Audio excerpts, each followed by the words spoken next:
Hey everyone, and welcome back for another deep dive. Yeah. You know, we like to pick some pretty intense topics, and today is no exception. We're going to be talking about cultural battlegrounds. Yeah, that's one way to put it. Yeah, and I think a lot of our listeners, you guys are pretty savvy. You've probably noticed some of these battles raging around us. Oh, absolutely. It's impossible to ignore. Yeah, so our guidebook for this journey is Defending the West. And let me tell you, it covers a lot of ground. We're talking masculinity, white privilege, how conservatives are treated, globalism, even attacks on Christianity, and the whole climate change narrative. It's a pretty comprehensive look at what the author sees as the biggest threats to Western civilization. Yeah, and we're not going to sugarcoat it. Some of the stuff is pretty controversial. Yeah. But our goal here isn't to just regurgitate the book. Okay. We want to pull out the most compelling arguments, the stats, the examples that really make you think. Exactly. We want to give you the tools to understand these debates and to form your own conclusion. Okay, so let's jump right in with something that I know is close to home for a lot of our listeners, the so-called war on masculinity. We've all seen it, the bumbling dad in the commercial, constant portrayal of men as inconfident or out of touch. It's become such a pervasive stereotype that it's almost become invisible. Right, like it's just accepted as normal. Yeah. But our source traces this shift back to the rise of second-wave feminism in the 70s. And they use a really interesting example, a 1970 Miss Magazine cover with a woman holding a doll and the caption, "I am not a toy, I am not a doll." Powerful statement for women's liberation, for sure. But the book argues that it also contributed to the devaluation of traditional masculine qualities. And what's fascinating is that this devaluation doesn't just impact men. The source makes the case that many women are actually attracted to those very traits that are now being demonized. Frank assertiveness, protectiveness, that kind of thing. Those qualities that make a man, those primal instincts. And the book argues that by attacking masculinity, we might actually be undermining the very foundation of healthy relationships. Because if men are constantly being told that their natural instincts are toxic, it's going to create a lot of confusion and resentment. Yeah, no kidding. So it begs the question, what does a healthy, balanced expression of masculinity even look like in today's world? That's the million-dollar question, and it's one that we need to be having. Okay, shifting gears a bit. Let's talk about another hot-button issue, the concept of white privilege. Now, what I found interesting about our source is they take a very critical, almost detective-like approach to this. To really encourage the reader to question the assumptions that are often presented as fact. Yeah, like for example, they cite statistics showing that Black and Hispanic students are actually more likely to receive financial aid than white students. That's according to the National Center for Education Statistics. Right, and they also point out that white people are underrepresented among the top 5% of earners in the U.S. So they're basically saying, hold on a second, let's look at the actual data before we just accept this narrative of white privilege. And I think that's a valid point. We need to Yeah. be critical thinkers and not just blindly accept what we're told. Absolutely. And what's even more interesting is how the source goes beyond just debunking the stats. They argue that focusing solely on race can actually obscure other forms of privilege that might be even more significant. Like class, for example. Exactly. They say a wealthy person of color might have more advantages than a poor white person. Right, so it's a much more nuanced perspective than just black and white. Unintended. Yeah, I see what you did there. Yeah. But seriously, this ties into their broader critique of white guilt, which they argue is ultimately counterproductive. They say it creates more division than it solves. And that's something I think we can all agree on. We need to move beyond blame and guilt and focus on solutions that actually address the root causes of inequality. Absolutely. We need to focus on lifting everyone up, not tearing anyone down. Okay, let's dive into something that I know is a major concern for a lot of our listeners, the perceived war on conservatives. This is something that's been getting a lot of attention lately, and for good reason. Yeah, our source uses a very specific example to illustrate this point, the case of the Google engineer who was fired for writing a memo that questioned the company's diversity policies. Right, and it wasn't just that he was fired, it was the way he was demonized and portrayed as some kind of bigot just for expressing a different opinion. Yeah, it was like they were trying to make an example of him. And the source argues that this is part of a broader pattern of silencing conservative voices in big tech and beyond. And they link this to a really alarming statistic. They claim that Google has the power to shift the voting preferences of undecided voters by up to 10%, just through the way they present information in search results. This raises some serious concerns about censorship and the control of information in the digital age. Absolutely. If these platforms can control what we see and hear, they can control our thoughts and beliefs. It's a very Orwellian scenario. It really is. And it's not just Google. They go on to talk about the media's role in this, arguing that there's a clear bias against conservative viewpoints, They claim that the mainstream media is basically a propaganda arm of the left. and that fact-checking organizations are often weaponized to discredit conservative viewpoints. Right, it's like they're trying to control the narrative and silence any dissenting voices. And this is something that we need to be very aware of, because the information we're consuming is shaping our worldview whether we realize it or not. Absolutely. We need to be critical thinkers and not just accept everything we're told. Okay, let's shift our focus now to the global stage and the ongoing debate between globalism and nationalism. This is another one of those issues that tends to get people really fired up. Yeah, and our source dives right into it by using some concrete examples like the EU's refugee quotas and the secrecy surrounding the Trans-Pacific Partnership. They highlight those concerns about open borders and the potential erosion of national sovereignty. Yeah, they even bring up how several of the 9/11 terrorists entered the U.S. on valid visas. They're basically saying that unchecked immigration can pose a serious security risk. And it's not just about security. They also talk about the economic and cultural impacts of immigration. Arguing that mass immigration can lead to lower wages for native workers and a dilution of national identity. So it's a complex issue with a lot of different angles to consider. It's not as simple as just being pro-immigration or anti-immigration. We need to have a nuanced discussion about the costs and benefits of different immigration policies. No, this next topic is one that I know is very close to the hearts of many of our listeners: Christianity under attack. This is something that we've seen happening more and more in recent years. Yeah, and the source doesn't hold back.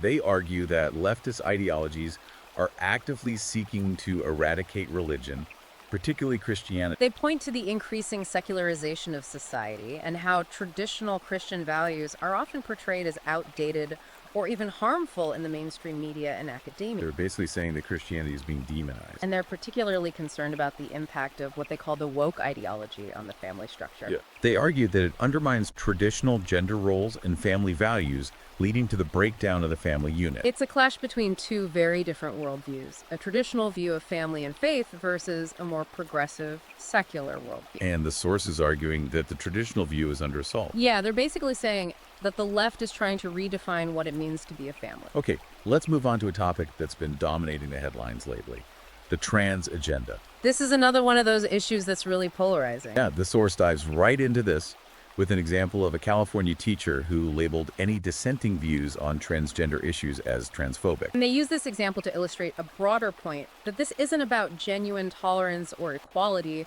but about silencing any opposition to a particular ideology. They argue that this agenda seeks to redefine gender and sexuality in a way that erases biological differences between men and women. They're basically saying that the left is trying to erase the distinction between male and female. Now, this next topic might seem a little out there to some, but I think it's important to address the war on reality. This is where the source gets into some of the more controversial claims about climate change. Yeah, they specifically call out Al Gore's hockey stick graph from An Inconvenient Truth, which was widely criticized for its statistical flaws. They also challenge the narrative about polar bears dying out due to melting ice caps, pointing out that the polar bear population has actually increased in recent decades. They're essentially arguing that the science on climate change isn't as settled as we're often led to believe. And they question the motives of those who are pushing this narrative, suggesting that there's a political and economic agenda behind it. It's a very provocative argument. It is. And it's one that we need to be willing to have an open and honest discussion about. Absolutely. We need to be able to question the prevailing narrative without being labeled as deniers or heretics. Okay, and finally we're getting into something that's pretty bleak. But I think it's important to confront the decay of society. This is where the source really lays out their pessimistic view of the future. Yeah, they paint a pretty grim picture. They talk about the breakdown of the traditional family unit and how it's leading to a host of social problems like crime, drug abuse, and mental illness. And they link this back to that idea of masculinity being demonized, arguing that we're raising boys without the traditional values of strength, responsibility, and protectiveness. They're basically saying that we're creating a generation of men who are unprepared for the challenges of life. And that this is going to have dire consequences for our society. So it's a pretty sobering assessment of where we are as a culture. It is, Yeah. but they also offer a glimmer of hope. They believe that we can turn things around if we rediscover those traditional values and rebuild the institutions that have been eroded. It's a call to action. Yeah, they're basically saying that we need to wake up and fight for our civilization. Powerful message. So that covers the main chapters of Defending the West. But there are a few more that I want to touch on briefly because I think they'll be particularly relevant to you guys. Okay, let's hear it.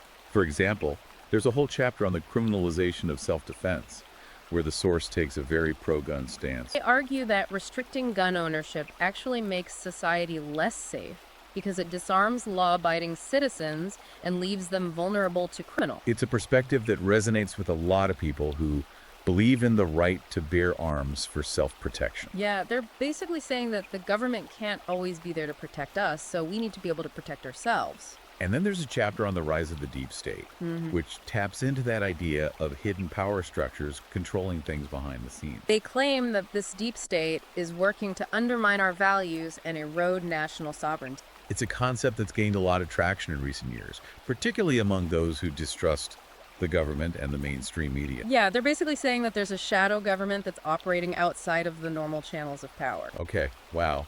That was a lot to unpack. It certainly was. And remember, this was just a glimpse into one source, one perspective on these very complex issues. It's important to remember that there are other perspectives out there and that we need to be open to considering them all. Absolutely. This book is just a starting point. It's a way to get the conversation started. It's up to each of us to do our own research and to come to our own conclusions. And to engage in respectful dialogue with those who hold different views. Exactly.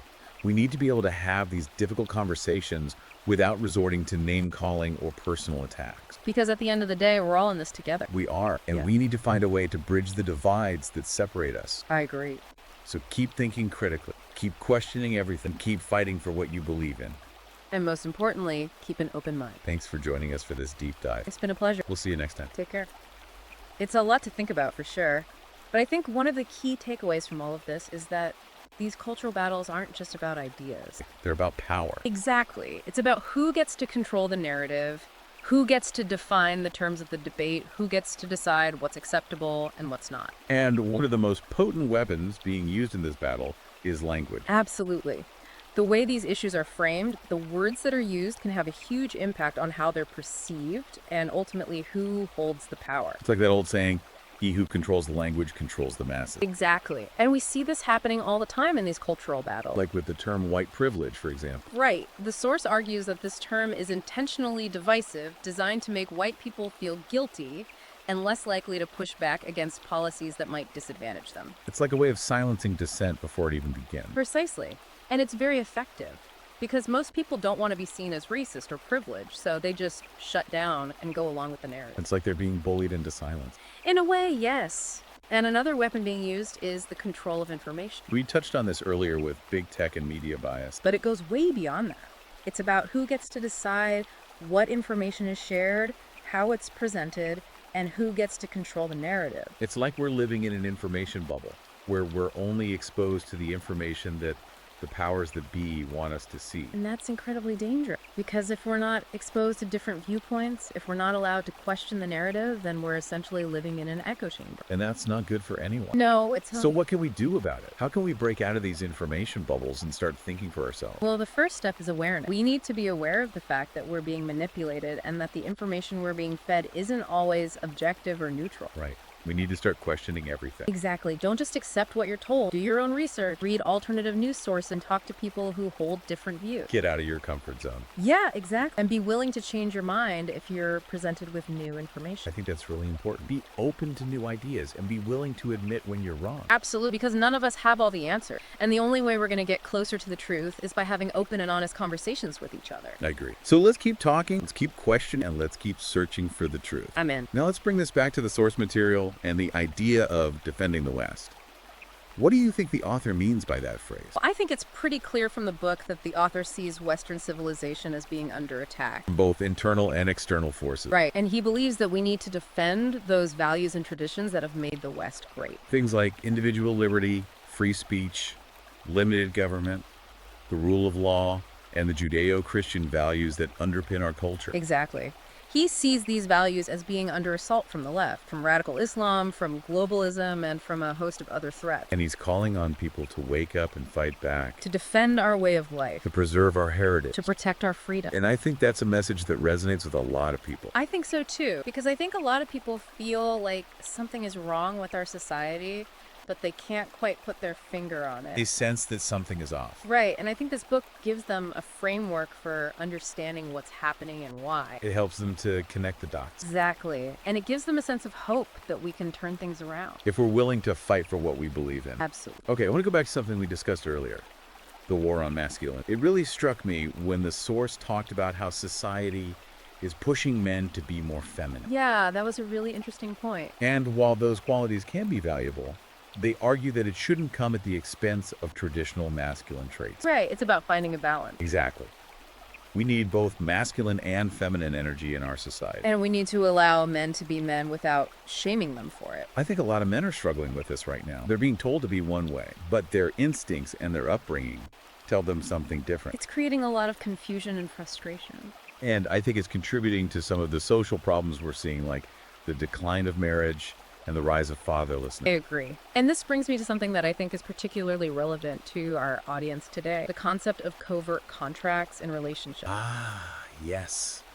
This is a fascinating concept. It refers to the unspoken expectations and agreements that exist between partners. The things that are never explicitly stated, but everyone kind of assumes are true.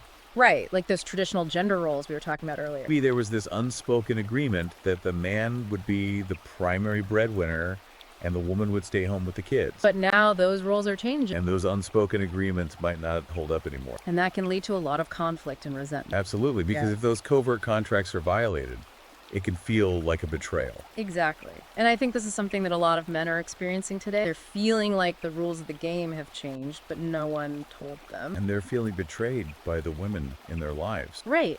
And I think this is one of the reasons why there's so much anger and frustration among men today. They feel like they've been lied to and that they're being punished for following the rules that they were taught. And I think it's important for men to understand these covert contracts and to be aware of how they can impact their relationship. It's about being aware of the unspoken expectations and having the courage to question them and to renegotiate them if necessary. Exactly. Because if we don't, then we're just setting ourselves up for disappointment and resentment. I think that's a really important point. And it ties into the whole red pill philosophy that many in this audience are familiar with. Yeah, because the red pill is all about waking up to the realities of gender dynamics and challenging the prevailing narratives about relationships. Exactly. And part of that is recognizing these covert contracts and understanding how they can impact our lives and our relationships. It's about taking control of our own destinies and not letting ourselves be manipulated by societal expectations. I love it. So let's keep this conversation going in part 3 of our deep dive into defending the West. It's about taking back our power. Yeah, absolutely. So much of what we've been talking about today comes down to power, who has it, who wants it, and how they're using it. And one of the key things that the author of Defending the West emphasizes is that the left is very good at using power. They've mastered the art of manipulation. Exactly. They know how to use language, how to control the narrative, how to play on people's emotion. And they're not afraid to use those tactics to achieve their goals. Which is why it's so important for us to be aware of those tactics and to learn how to counter them. We need to fight fire with fire. Well, I wouldn't necessarily say fight fire with fire, Yeah. but we do need to be more strategic in how we defend our values. We can't just sit back and let the left run roughshod over us. Exactly. We need to be proactive, we need to be organized, and we need to be united. And we need to be smart. Absolutely. We need to understand the enemy's tactics and develop our own strategies for countering them. So what are some of the things that we can do to push back against the left's agenda? Well, one of the most important things is to support organizations that are fighting for our values. There are a lot of great groups out there that are doing amazing work. But they need our support, they need our money, they need our time, and they need our voices. And we also need to be more active in our communities. Get involved in local politics, run for office, support candidates who share our values. And most importantly, talk to people. Have those difficult conversations, share our ideas, explain why we believe what we believe. We need to be willing to engage in respectful dialogue with those who disagree with us. Because if we don't, then the only voices that will be heard are the voices of the left. And that's a recipe for disaster. It is. So let's get out there and start fighting for what we believe in. I love it. And remember, if you want to dive deeper into these ideas and explore them further, the book Defending the West is available on Amazon, Kindle, and Google Play Books. It's a great resource for anyone who wants to understand the challenges facing Western civilization. Thanks for joining us for this deep dive. It's been a pleasure.